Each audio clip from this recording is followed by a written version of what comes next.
messieurs, bien chers frères, bien chères sœurs, bonjour. Nous sommes ici maintenant dans ce Barcelone autrement, mais on ne peut quand même pas faire autrement que de passer par la Sagrada Familia, la Sainte Famille, qui est donc une basilique dont l'érection a été, parce que les basiliques peuvent être en érection, a commencé donc, c'est pas ça y est, je suis déjà perturbé, petit instant, s'il vous plaît. Donc, dont l'érection a commencé en 1865. Et depuis Gaudi, nous sommes aujourd'hui au 6e ou 7e architecte général qui est occupé avec cette construction. Et donc, si tout va bien, donc, si tout va bien, virgule, si tout va bien, virgule, les travaux devraient être terminés, bonjour monsieur, devraient être terminés en 10, non, attendez, pas 1900, mais en 2025, c'est-à-dire dans 7 ans. Et alors, je voulais vous montrer ici, sur la première des deux sacristies qui vient d'être terminée. Vous voyez, elle est là. Et elle est donc terminée. Et comme vous voyez, elle a été construite, elle, en matériaux beaucoup plus modernes, mais toujours selon les plans de Gaudi. Et donc, je disais, nous sommes au 6e ou 7e architecte. Et je vais donc faire le tour général, si vous voulez, de la Sagrada et vous apporter quelques éléments généraux sur cette basilique dont la construction a commencé en 1865, je vous le répète.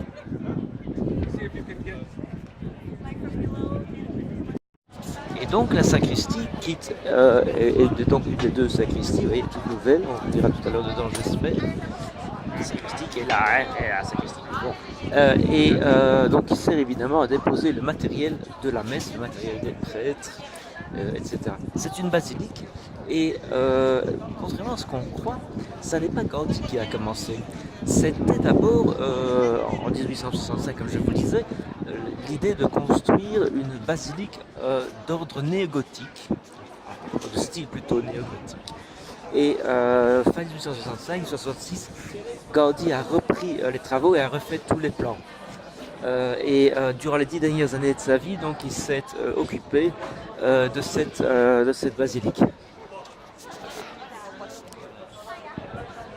Voilà, ça va quelques détails donc, sur cette nouvelle sacristie qui est donc terminée. Les renseignements que je donne sont approximatifs. Donc si je prends ça dans ma tête, je n'ai pas vérifié, je n'ai pas réétudié avant. Mais de mémoire, sur les plans de Gaudi, il va y avoir donc jusque 23 ou 26 flèches dans cette basilique. Je vous dis, tout ça sera terminé pour 2025, dans 7 ans. Voilà, tout en tournant tout doucement, je continue mon histoire. Donc 23 ou 26 flèches, pas moins que ça. Et Gaudi s'est attaché à cette élaboration sous la fin de sa vie. Il vivait même, il y avait même une petite chambre à l'intérieur des travaux. Et il est mort ici dedans suite à un accident. Je ne sais plus ce qui s'est passé, mais il est mort accidentellement. Voilà, nous sommes ici tout à fait à l'entrée. Et j'essaie vraiment de trouver les boutiques. Il y a énormément de touristes, hein, c'est normal.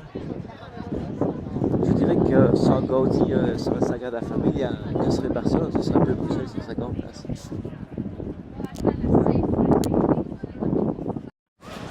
Et alors donc il y a eu, c'était simplement pendant les 8-10 premières années de l'érection que Gaudi s'est occupé, mais c'est lui qui a fait tous les plans et toute la construction est faite selon les plans de Gaudi. Évidemment, certaines parties, comme la première sacristie que je vais montrer là, est réalisée donc, selon les plans originaux, mais évidemment avec des matériaux beaucoup plus modernes et beaucoup plus contemporains, c'est l'évidence même. Et il y a eu aussi un grand retard, pourquoi? À cause de la guerre civile. En 1935, évidemment, les travaux ont été interrompus. Et évidemment, Barcelone n'était pas tout à fait dans le camp des franquistes et de la dictature, c'était plutôt dans le camp des républicains. Et tous les plans, donc en 35-36, tous les plans de Gaudi ont été brûlés. Et une partie également de ce qui était construit et érigé à l'époque a également été brûlée. Vous voyez, ici on a quand même des jeunes très très belles vues, tout ça est nouveau. Donc, par rapport à il y a un an, ça c'est nouveau, ça c'est nouveau. Et vous voyez déjà, on voit une partie importante du transept, donc les travaux avancent bien. Mais donc, ce que je voulais dire, regardez, c'est les touristes. Bon, ça, c'est pour ça qu'on appelle vraiment cette émission Barcelone autrement. C'est le genre de choses que je n'aime absolument pas. Mais donc, on est bien obligé de passer par ceci et par la Sagrada Familia. Je disais donc la Sagrada Familia et Barcelone sans Gaudi. Je ne sais pas s'il y aurait tellement de monde qui viendrait visiter Barcelone sans notre ami Gaudi. Nous aurons également une contribution dans Barcelone autrement sur les maisons de Gaudi et des ces riches qu'il a. Mais sous la fin de sa vie, en fait, toujours est-il que Gaudi, regardez, c'est une très belle vie, que Gaudi a vraiment plutôt négligé.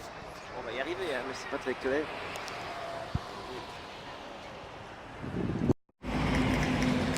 Ah, mais qu'est-ce qui se passe? Je sais pas ce que là, je n'ai pas de vision claire sur ça. Je sais pas ce qui se passe. Nom d'une pipe de non-handicap. C'est propre? Je sais pas. Donc, je vais tout simplement terminer mon propos. Donc, dans 7 ans, les travaux sont terminés, mais le grand ralentissement a été donc pendant la guerre civile, et donc en 35-36, tous les plans de Gaudi ont été brûlés les uns après les autres, et là il y a donc une interruption très importante de la construction de cette basilique. Alors je ne sais pas si c'est pour un problème d'opposition entre républicains qui étaient plutôt à Barcelone et franquistes. Bon, ça me paraît un peu bizarre puisque les franquistes devaient être relativement catholiques. Mais bon, toujours est-il qu'à cette époque, donc en 1935, tous les plans de Gaudi ont été brûlés. Mais maintenant, on reprend, l'un dans l'autre, on a pu récupérer quand même les idées originales de Gaudi. Et donc tous ces éléments sont faits selon ses plans et selon ses idées, puisque c'était quand même quelqu'un, sous la fin de sa vie, certes très croyant, mais surtout tout au cours de sa vie, qui était quelqu'un de très très maniaque au niveau des formes et des pièces. Et c'est vrai que maintenant, en fait, moi je l'ai vu ici en 2008, je l'ai vu l'année dernière, et ça avance vraiment bien, et on commence quand même à avoir une certaine unité de structure. Et donc, nous allons maintenant essayer de rentrer, et j'espère que nous aurons des images un peu plus claires.